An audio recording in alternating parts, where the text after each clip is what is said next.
ചങ്ങായിമാരെ, മുഖ്യമന്ത്രിയെ പ്രഖ്യാപിക്കാതെ ചില കോൺഗ്രസിന്റെ നേതാക്കന്മാർ കാണിക്കുന്ന വൃത്തികെട്ട കലാപരിപാടിയില്ലേ, ആ കലാപരിപാടിക്കെതിരെ ഒരു കോൺഗ്രസിന്റെ വനിതാ പ്രവർത്തകയില്ലേ, അവർ തന്നെ ആഞ്ഞടിച്ചുകൊണ്ട് രംഗത്ത് വന്നിട്ടുണ്ട്. വിജയിച്ച് 10 ദിവസം ആകുമ്പോഴുണ്ടല്ല കോൺഗ്രസിന്റെ ലീഗിന്റെ സാധാരണ പ്രവർത്തകരില്ലേ, അവർക്കുണ്ടല്ലോ ഈ വിജയം ഒന്ന് ആഘോഷിക്കാൻ വേണ്ടി മനസ്സ് തുറന്ന് ആഘോഷിക്കാൻ വേണ്ടി വരെ കഴിഞ്ഞിട്ടില്ല. അതിന്റെ മെയിൻ കാരണം എന്താണെന്നറിയാം, ഈ കോൺഗ്രസിന്റെ ചില നേതാക്കന്മാർ കാണിക്കുന്ന വൃത്തികേടില്ലേ, അതാണ് ഇതിന്റെ മെയിൻ കാരണം. എന്നിട്ട് അതിനെതിരെ പ്രതികരിക്കുന്ന കോൺഗ്രസിന്റെ ലീഗിന്റെ സാധാരണ പ്രവർത്തകരുണ്ടല്ല, എം ലിജു അടക്കുന്ന നേതാക്കന്മാരുണ്ടല്ല, അപമാനിക്കുകയാണ്. ശരിക്കും പറഞ്ഞാൽ നാണം കെടുത്തി അപമാനിക്കുകയാണ്. എന്തായാലും നമുക്ക് അതുമായി ബന്ധപ്പെട്ട് എം ലിജുവിനെതിരെയും വേണുഗോപാലിനെതിരെയും കോൺഗ്രസിന്റെ കാല് വരുന്ന എല്ലാ നേതാക്കന്മാർക്കെതിരെയും ഈ വനിതാ പ്രവർത്തക ആഞ്ഞടിക്കുന്ന വീഡിയോ ഒന്ന് കണ്ടിട്ട് വന്നാലോ. എന്നെ ഡിജിറ്റൽ ബ്രേക്ക് എന്ന് പറഞ്ഞ് പോയിട്ട് റെസ്റ്റ് എടുക്കാൻ സമ്മതിക്കില്ല. അറിയാതെ എങ്കിലും ഏതെങ്കിലും ഒരു വീഡിയോ കണ്ടാൽ നമുക്ക് അതിന് മറുപടി കൊടുക്കാതിരിക്കാൻ കഴിയില്ലാത്ത അവസ്ഥയായി പോവുകയാണ്.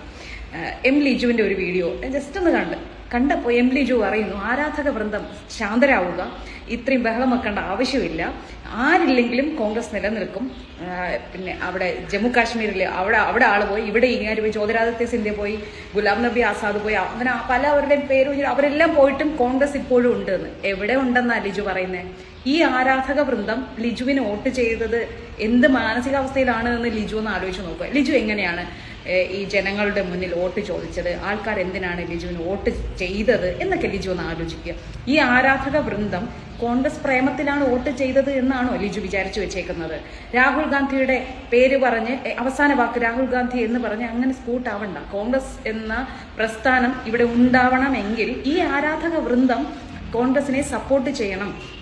ജനങ്ങൾക്ക് സന്തോഷം കൊടുക്കുന്ന രീതിയിലുള്ള തീരുമാനങ്ങൾ ഈ കോൺഗ്രസ് പാർട്ടിയിൽ നിന്നുണ്ടാവണം. അല്ലാതെ അവിടുത്തെ ഗ്രൂപ്പുകളിൽ ഈ കോൺഗ്രസ് ഈ ഇന്ത്യയിൽ ഇങ്ങനെ ഇന്ത്യ ഭരിച്ചിരുന്ന, ഇന്ത്യയിൽ ആകെ കോൺഗ്രസ് ഉണ്ടായിരുന്നു, ആകമാനം ഇന്ത്യ മൊത്തം അങ്ങനെ കോൺഗ്രസ് ഉണ്ടായിരുന്നിടത്തു നിന്നും അവിടെ ഇവിടെ മാത്രം കോൺഗ്രസ് ഉണ്ടായത് ആയി മാറിയത് എങ്ങനെയാണ് എന്ന് ലിജു ഒന്ന് പഠിക്കണം. പഠിച്ചു കഴിഞ്ഞിട്ട് പറയാ, കോൺഗ്രസിന്റെ ഗ്രൂപ്പുകളെയും കാലുവാരലും കൊണ്ട് മാത്രമാണ് കോൺഗ്രസ് ഇവിടെ ഇല്ലാതായത് എന്നുള്ള കാര്യം ലിജു ഇനിയെങ്കിലും ഒന്ന് മനസ്സിലാക്കണം. അപ്പൊ ഇനിയും ഇങ്ങനെ ഗ്രൂപ്പുകളുടെ ഭാഗമായി വേറെ ആരില്ലെങ്കിൽ കോൺഗ്രസ് ഇവിടെ കാണും, രാഹുൽ ഗാന്ധിയുടെ നേതൃത്വത്തിൽ ഇവിടെ കോൺഗ്രസ് കാണും എന്ന് പറയാനാണെങ്കിൽ ലിജുവും ഇങ്ങനെയുള്ള കുറച്ച് ഗ്രൂപ്പ് കളിക്കാരന്മാരും രാഹുൽ ഗാന്ധിയും പ്രിയങ്ക ഗാന്ധിയും മാത്രമേ ഈ കോൺഗ്രസിൽ ഉണ്ടാവുകയുള്ളൂ എന്ന് ലിജു ഒന്ന് മനസ്സിലാക്കുക. അല്ലാതെ ആരാധക വൃന്ദം ശാന്തരാകണം, അടങ്ങണം എന്ന് പറയാൻ ലിജുവിന് എന്ത് കാര്യം?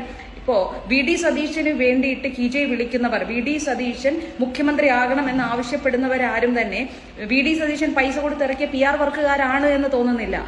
അവരെല്ലാം ഈ 10 വർഷത്തെ ഭരണം മാറി പുതിയൊരു ഭരണം വരണമെന്ന് ആഗ്രഹിച്ചവർ, ഈ കേരളത്തിലൊരു മാറ്റം വരണം, അത് വി ഡി സതീശൻ മുഖ്യമന്ത്രി ആകണം എന്ന് ആഗ്രഹിച്ച സാധാരണ ജനങ്ങളാണ്. അല്ലാതെ നിങ്ങളുടെ ഗ്രൂപ്പുകളുടെ ഭാഗമായ ആൾക്കാരല്ല അത് ആവശ്യപ്പെടുന്നത് എന്നെങ്കിലും ഒന്ന് മനസ്സിലാക്കണം.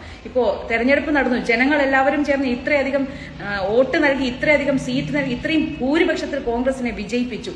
എന്നിട്ട് ശരി, അവിടെ ചർച്ച നടക്കുന്നത് സമ്മതിച്ചു, 3 പേർക്ക് മുഖ്യമന്ത്രിയാകാനുള്ള താല്പര്യമുണ്ട്, അത് തുറന്നു പറയാനുള്ള ഒരു സ്പേസ് ഇവിടെ കോൺഗ്രസിലുണ്ട്, അത് ജനാധിപത്യമാണ് എന്ന് പറയുന്നത് നമുക്ക് മനസ്സിലാക്കാം. ശരി, അല്ലാതെ ഞാനാണ് ഇവിടെ അധികാരി എന്ന് പറഞ്ഞിട്ട് വേറെ ആരും ഇവിടെ മിണ്ടരുത്, ഞാൻ പറയുന്ന ആൾക്കാർ മാത്രം ഇവിടെ വരും, ഞാൻ മാത്രമാണ് ആള് എന്ന് പറയുന്ന ഒരു സിസ്റ്റം അല്ല. ഇപ്പൊ മുഖ്യമന്ത്രി ആകാൻ അവർക്ക് തന്നെ സ്വയം ആവശ്യപ്പെടാവുന്ന ഒരു അവസ്ഥ. ഒന്ന് ആലോചിച്ച് നോക്കൂ, വേറെ എവിടെയാണ് ഇങ്ങനെ പറയാൻ പറ്റുന്നത്?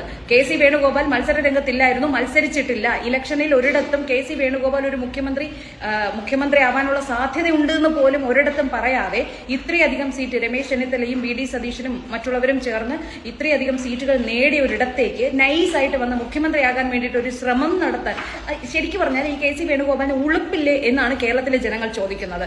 അല്ല, അത് എം ലിജു ഒന്ന് തിരിച്ചറിയണം. MP മാരും മത്സരിക്കേണ്ട എന്ന് ഹൈക്കമാൻഡിന്റെ ഭാഗമായ KC വേണുഗോപാൽ ഉൾപ്പെടെയുള്ള ഹൈക്കമാൻഡ് തീരുമാനിക്കുമ്പോൾ വേണ്ട, MP മാരും ഈ തെരഞ്ഞെടുപ്പിൽ ഭാഗമാകണ്ട എന്ന് പറഞ്ഞ് ബാക്കിയുള്ളവരെല്ലാം നൈസായിട്ട് അങ്ങ് ഒഴിവാക്കിയിട്ട് അങ്ങ് കെട്ടിയിറങ്ങാമെന്ന് പറയുന്നത് ഈ ജനങ്ങൾ കണ്ടുകൊണ്ടിരിക്കുന്ന ജനങ്ങളെ വെറും ഉണ്ണാക്കന്മാരാക്കുന്നത് പോലെയാണ് ആ ഒരു കാര്യം. കാരണം ഈ വോട്ട് ചെയ്തത് കോൺഗ്രസിന്റെ മണ്ഡലം പ്രസിഡന്റിനെ തെരഞ്ഞെടുക്കുന്നതോ KPCC പ്രസിഡന്റിനെ തെരഞ്ഞെടുക്കാനോ അല്ല ഈ ഇലക്ഷൻ നടന്നത്.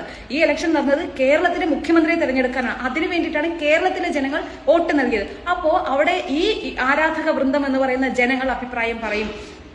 അവർക്ക് വി ഡി സതീശിനെ മുഖ്യമന്ത്രിയായി വേണമെങ്കിൽ അവർ അത് ആവശ്യപ്പെടും. അത് പറയരുതെന്ന് പറയാൻ എം ലിജുവിന് യാതൊരു അവകാശവുമില്ല എന്നുള്ള കാര്യം, ഈ ആരാധക വൃന്ദം വോട്ട് ചെയ്തിട്ടാണ് ലിജുവും ജയിച്ചത് എന്ന കാര്യം ലിജു ഒന്നും മനസ്സിലാക്കുക. അത് ലിജു MLA ആയി കാണാനുള്ള ആഗ്രഹം കൊണ്ടാണെന്നാണോ ലിജു വിചാരിച്ചു വെച്ചേക്കുന്നത്?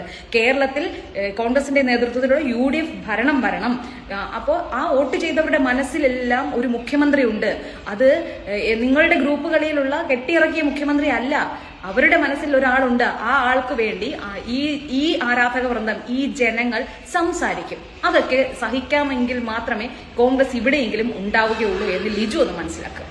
എം ലിജു ഒന്നും മനസ്സിലാക്കൂല പെങ്ങളെ. എം ലിജു എന്നല്ല, കാലുവാരാനും ചതിക്കാനും മാത്രം അറിയുന്ന കുറെ കോൺഗ്രസിന്റെ നേതാക്കന്മാരുണ്ടല്ല, ഒന്നും മനസ്സിലാക്കൂല. സാധാരണ പ്രവർത്തകന്റെ വികാരമുണ്ടല്ല, അവരൊന്നും ഒരിക്കലും മനസ്സിലാക്കില്ല. ഞാനൊരു കാര്യം പറയട്ടെ, ഞാനൊരു കോൺഗ്രസ് പ്രവർത്തകനോ കോൺഗ്രസിന്റെ അനുഭാവിയോ ഒന്നുമല്ല. പക്ഷെ ഈ ഇലക്ഷൻ തുടങ്ങുമ്പോൾ ഞാൻ കേട്ടിട്ടുണ്ടല്ല, CPM വിജയിച്ച പിണറായി വിജയൻ മുഖ്യമന്ത്രി, കോൺഗ്രസ് വിജയിച്ചാൽ VD സതീശൻ മുഖ്യമന്ത്രി, ഇനി BJP എങ്ങാനാ ജയിക്കുന്നെങ്കിൽ നമ്മളെ മഞ്ഞ ശോഭേച്ചില്ലേ, നിഴൽ ശോഭേച്ചി പാലക്കാട്, അവരാണ് മുഖ്യമന്ത്രി. ഇതാണ് ഞാൻ ഈ ഇലക്ഷൻ തുടങ്ങുമ്പോൾ കേട്ടത്. പക്ഷെ ഇലക്ഷൻ കഴിഞ്ഞിട്ട് കോൺഗ്രസുകാർ പോലും പ്രതീക്ഷിക്കാത്ത വൻ വിജയമില്ല. കേരളത്തിലെ ജനങ്ങൾ കോൺഗ്രസിന് നേടിക്കൊടുത്തപ്പോഴില്ല, പെട്ടെന്ന് നൂലും നിറക്കിയ പോലെ ഒരു വേണുഗോപാലിന്റെ വന്നിട്ട് ആ ചങ്ങായി വന്നിട്ടുണ്ടല്ലോ, ഈ വിജയത്തിന് വേണ്ടി ഊണും ഉറക്കൂലാതെ പ്രവർത്തിച്ച ലീഗിന്റെയും കോൺഗ്രസിന്റെയും സാധാരണ പ്രവർത്തനല്ലേ, അവരെ ചതിക്കുന്ന പരിപാടിയാണ് മൂപ്പർ ചെയ്തത്. അത് മാത്രമോ, വിജയിച്ചു കഴിഞ്ഞപ്പോ കോൺഗ്രസിന്റെ ചില നേതാക്കന്മാരുടെ ലീഗുകാരോട് പറയുന്നത്, നിങ്ങൾ മിണ്ടണ്ട, നിങ്ങൾ നമ്മളെ കാര്യത്തിൽ ഇടപെടുക വേണ്ട, അതിന് നിങ്ങൾ വളർന്നില്ല, ഇനി നിങ്ങളില്ലെങ്കിലും, അതായത് ലീഗില്ലെങ്കിലും കോൺഗ്രസിന് ഭരിക്കാൻ കഴിയുന്നതാണ് കോൺഗ്രസിന്റെ ചില നാറിയ നേതാക്കന്മാർ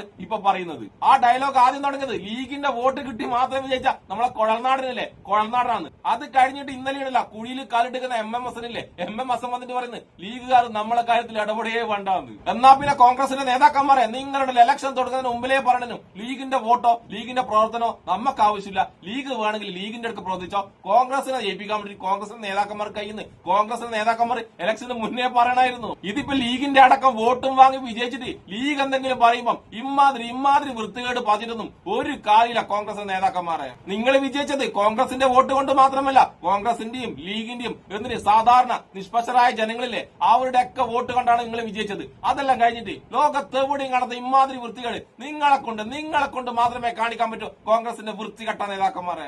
എന്തായാലും എനിക്ക് ഒന്നേ പറയാവുള്ളൂ, മുഖ്യമന്ത്രിയായിട്ട് നിങ്ങൾ വേണുഗോപാലിനുണ്ടല്ല, നൂല് കിട്ടി ഇറക്കിയ കഴിഞ്ഞിട്ടില്ല 5 കൊല്ലം മൂപ്പറുണ്ടല്ല, 5 കൊല്ലം തേക്കില്ല. എന്തിന് 6 മാസം കഴിഞ്ഞിട്ടുണ്ടാകുന്ന തെരഞ്ഞെടുപ്പില്ലേ, ഉപതെരഞ്ഞെടുപ്പ്, മുഖ്യമന്ത്രിയാകാൻ വേണ്ടിയിട്ടുള്ള അതിൽ വരെ നിങ്ങൾ വേണുഗോപാലുണ്ടല്ല 8 നിലയിൽ പൊട്ടും. നിങ്ങൾ കോൺഗ്രസ്സുകാരൻ ലീഗാറുണ്ടല്ല, മൂപ്പറ 8 നിലയിൽ പൊട്ടിച്ചിരിക്കും. അതുകൊണ്ട് കോൺഗ്രസിന്റെ നേതാക്കന്മാരെ നിങ്ങൾക്ക് ചെയ്യാൻ പറ്റുന്ന സിമ്പിൾ, റിസ്ക് ഒന്നും ഇല്ലാത്ത ഒറ്റൊരു പരിപാടിയാണ് VD സതീശനിലെ മൂപ്പരങ്ങ് മുഖ്യമന്ത്രിക്കുക. സിമ്പിൾ പരിപാടിയാണ്. അതുകൊണ്ട് ഇനിയെങ്കിലും നിങ്ങളെ പാർട്ടിനെയും നിങ്ങളെ പ്രവർത്തകരെയും ഒന്നും നാട്ടിക്കാതെ, സ്വയം നാറുകയും ചെയ്യാതെ, വേഗം ഉണ്ടല്ല അധികം റിസ്ക് എടുക്കാണ്ട് VD സതീശനെ അങ്ങ് മുഖ്യമന്ത്രിയായിട്ട് പ്രഖ്യാപിച്ചോ. അങ്ങനെ പ്രഖ്യാപിച്ചു കഴിഞ്ഞാൽ ഏറ്റവും നല്ലതുണ്ടല്ല കോൺഗ്രസിന്റെ നേതാക്കന്മാരെ നിങ്ങൾക്ക് തന്നെയാണ്, അല്ലാതെ വേറെ ആർക്കുമല്ല നല്ലത്. അപ്പോഴെന്തായാലും കോൺഗ്രസിന്റെ വൃത്തികെട്ട നേതാക്കന്മാർക്ക് കാര്യങ്ങളൊക്കെ വ്യക്തമായി പറഞ്ഞു കൊടുത്ത കോൺഗ്രസിന്റെ ആ വനിതാ പ്രവർത്തകർക്കും എന്നെ ഇഷ്ടപ്പെടുന്ന എല്ലാവർക്കും എന്റെ ഒരു നല്ല സുലാൻ.